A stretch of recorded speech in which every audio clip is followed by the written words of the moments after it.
यहाँ कोई ऐसा है जिसे महीना बार बार आता है या महीना ज्यादा आता है? देखो इतना मुझे तजुर्बा हो गया है कि जितना मैं बोलते हुए सबके चेहरे देखती हूँ, मुझे समझ आ जाता है एक्सप्रेशन से कि इसको ये बीमारी है। वो खीर मैंने अपने बहुत सारे मरीजों को दी और उन्हें बहुत फायदा हुआ। आपने क्या करना है, कद्दू लेना है,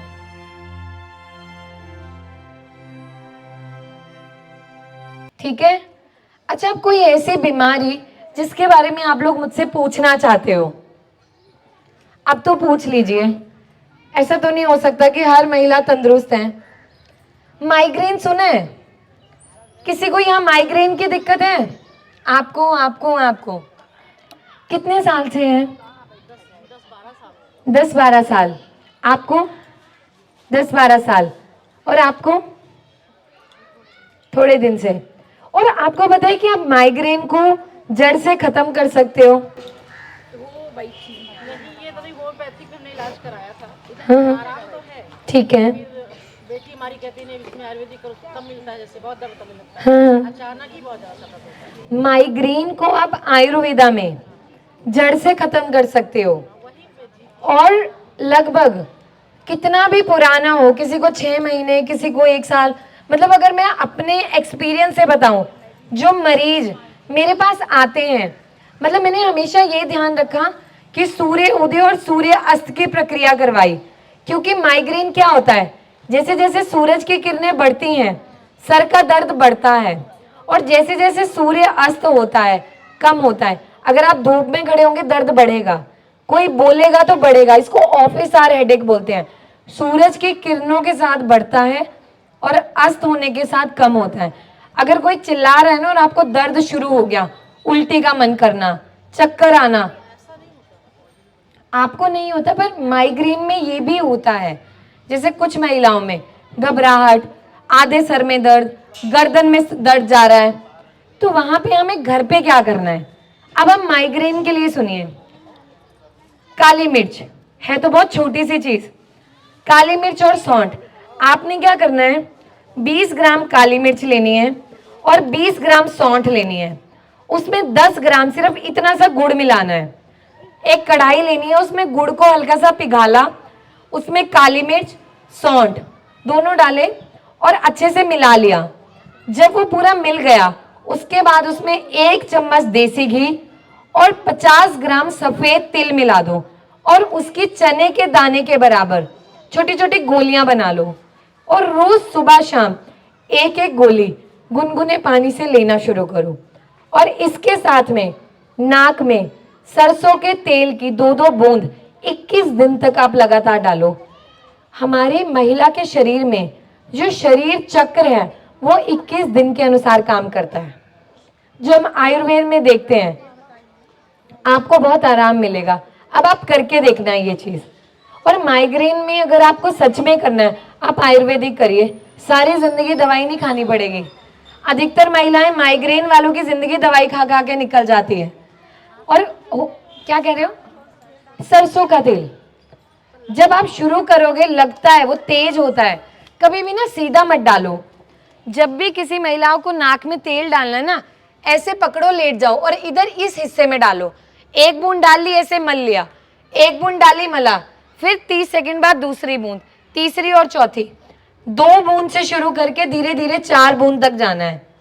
और वो 21 दिन डालनी है और ये गोली 21 दिन खानी है। उसके बाद आप 10-15 दिन छोड़ के देखिए, आपको खुद समझ आएगा कितना आराम मिला है आसानी से। अच्छा, एक और बीमारी महिलाओं में, याददाश्त को लेके, चीज सामने पड़ी है भूल गई, ढूंढ रही है, चीज बोलते बोलते भूलना, रात को सो रही है तो दिमाग में कुछ कुछ चलता रहता है, आंखें बंद है, शरीर सो रहा है लेकिन दिमाग चल रहा है। जब हम सुबह सो के उठते हैं तो ऐसा लगता है नींद ही पूरी नहीं हुई। ऐसा किस किस के साथ होता है बताइए? हाँ सच में, देखो बताओ आप खड़ी, आपको होता है ओवर थिंकिंग, कुछ कुछ कुछ कुछ चलता रहता है, खिचड़ी पकती है। किसके साथ? और सबके साथ है। अच्छा, ऐसा क्यों होता है? ये नहीं कि पुरुषों के साथ नहीं होता, लेकिन महिलाओं में अधिकतर होता है क्योंकि उनके हार्मोन वैसा काम करते हैं। हमारी शरीर की बनावट ऐसी है, हमें बड़बड़ाने की आदत होती है, हम टिक नहीं सकते। हकीकत है, जब तक काम नहीं होगा ना, दिमाग में हम लोग के थोड़ा फर्क होता है, हम बोलते ही रहते हैं करो करो करो करो करो। क्यों? क्योंकि जिम्मेवारी वैसी हो गई। लेकिन वो चीजें जब जरूरत से ज्यादा बढ़ जाएं तो दिक्कत है। अब वहां पे क्या करना है, सब लोग लिख लो और 1 महीना करना और बताना, ठीक है? 100 ग्राम बादाम, देखिए 100 ग्राम बादाम, 50 ग्राम सौंफ, 50 ग्राम खसखस, खसखस पता है सबको? हाँ, खसखस, और 30 ग्राम मिश्री, धागे वाली मटका मिश्री। इनको पीस के इनका पाउडर बना लो। पाउडर बन गया, उसके बाद रोजाना 1 चम्मच मलाई में, जो मलाई नहीं खाता वो हल्का दूध ले ले, जो मलाई खाते 1 चम्मच मलाई में इस पाउडर का 1 चम्मच मिला लिया। रोजाना सुबह उठ के खाली पेट और शाम को सोने से पहले खाली पेट लेना है। आप लोग देखना कि जो आपके दिमाग में उथल पुथल थी उसमें आपको आराम मिलेगा, और जो हर समय चिड़चिड़ापन आता है उसमें भी आराम मिलेगा। क्योंकि महिलाओं में जब महीना बंद होने लगता है ना तो वो और चिड़चिड़ापन आता है, घर वाले परेशान हो जाते हैं, पर वो नहीं समझते कि ये शरीर का खुद का बदलाव है। बात बात पे गुस्सा आता है। बताइए कोई है ऐसे जिसका महीना बंद होने वाला होता है ना? ऐसे हो गया, होता है ना गुस्सा ज्यादा आना? 10 साल? आपकी कितनी उम्र है? 60।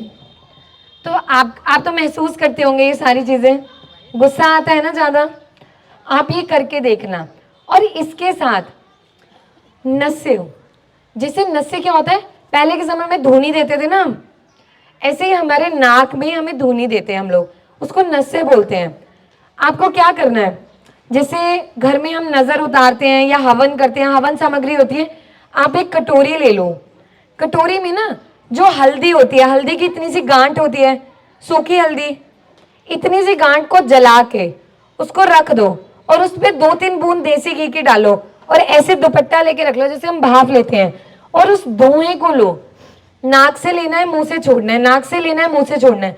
ये आपके दिमाग की नसों को खोलने में मदद करता है, क्योंकि हल्दी हमारे घर की नेचुरल दवाई है, और घी जब उस पे डलेगा एक हवन का काम करेगा, धुआं आएगा, जब आप लेंगे तो वो तुरंत तीक्ष्ण है, नसों को एकदम से स्ट्राइक करता है, धक्का मारता है, तो दिमाग की नसें जिनमें उथल पुथल है उनमें आराम मिलने लगता है। अब आप करोगे ये? मैं यहाँ फोन करके पूछूंगी कि किस किस ने किया, करोगे? और मैं ना सच में फीडबैक लूंगी। हम जितने भी एरिया में गए ना, वहाँ हमने महिलाओं से, जिन्होंने पहले वीडियो देखी थी कुछ कुछ, और इतनी खुशी हुई, हमने उनसे वीडियो ली, उन्होंने बताया मैम हमने ये किया था, इतना आराम हो गया, ये किया। तो आपको ना खुशी मिलती है कि चलो चले अकेले थे, धीरे धीरे काफिला बनता गया, जुड़ते गए लोग, पर जो बदलाव है वो वाकई में है। अच्छा, कोई और बीमारी? मैम जैसे आई एम 64 ईयर्स ओल्ड, तो मेरे गांठों की प्रॉब्लम हमेशा रहती है, तो एज फैक्टर भी है ना, लेकिन फिर भी वो जैसे उठते हैं बैठते हैं थोड़ा सा प्रॉब्लम होती है मुझे। और मैं चूने का पानी पीती हूँ एक्चुअली। चूना जो है ना बहुत लंबे समय तक नहीं लेना चाहिए। हाँ, चूना हाँ गैप करके लेना चाहिए, क्योंकि चूने के जो गुण है, कटु तिक्त कषाय, बहुत तीखा है, वो अंदर से खुरेद देता है, अल्सर बन सकते हैं, माउथ अल्सर हो सकते हैं।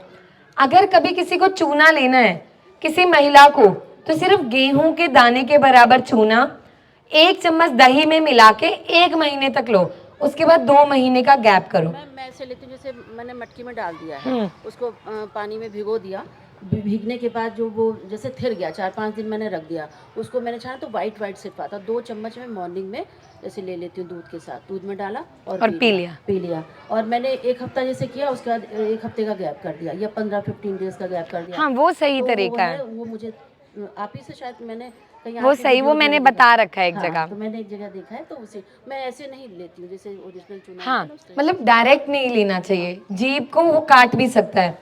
और जैसे आपने बताया ना, जो मैंने अभी वो बताया कद्दू वाला, आप एक बार करना। और दूसरी चीज, आप घर पे आसानी से भी कर सकते हो। जैसे चिकनी मिट्टी होती है ना, चिकनी मिट्टी जैसे चूल्हा वगैरह बनता है, जिनको भी दर्द रहती है, आप चिकनी मिट्टी का लेप, काली मिट्टी का अपने घुटनों पे रोजाना करो। वो इसमें जो कर्च की आवाज आती है, चीकनी मिट्टी अंदर के दर्द को खींचती है, जो काली मिट्टी होती है। पहले के समय में जब बुखार होता था, इवन हम छोटे थे, मैं भी एक बहुत छोटे से गांव से हूँ, हिमाचल में। मेरा गांव हिमाचल में है, बहुत छोटा सा गांव है, बहुत ज़्यादा आबादी नहीं है वहाँ की।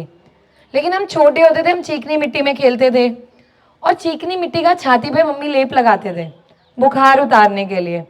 किसी को खांसी जुकाम बार बार होता हो, सेम घुटने में जब दर्द होती है, चीकनी मिट्टी का कुछ दिन आप लेप करो, आपको ना समझ आएगा कि वो कैसा काम करता है। और दूसरी चीज़, अगर आपको कुछ भी नहीं मिल रहा, आप तिल के तेल को गर्म करके उसमें काला नमक मिला लो और उसका मालिश अपने घुटनों पे करो। थोड़ा सा हींग अजवाइन करते हो, हींग अजवाइन हो गया, तिल के तेल में भुना, नमक डाला, उसकी मालिश करो। ये ऐसी ऐसी चीज़ें हमारे घर पे हैं जो हमें मदद करती हैं, आप लोग आराम से कर सकते हो।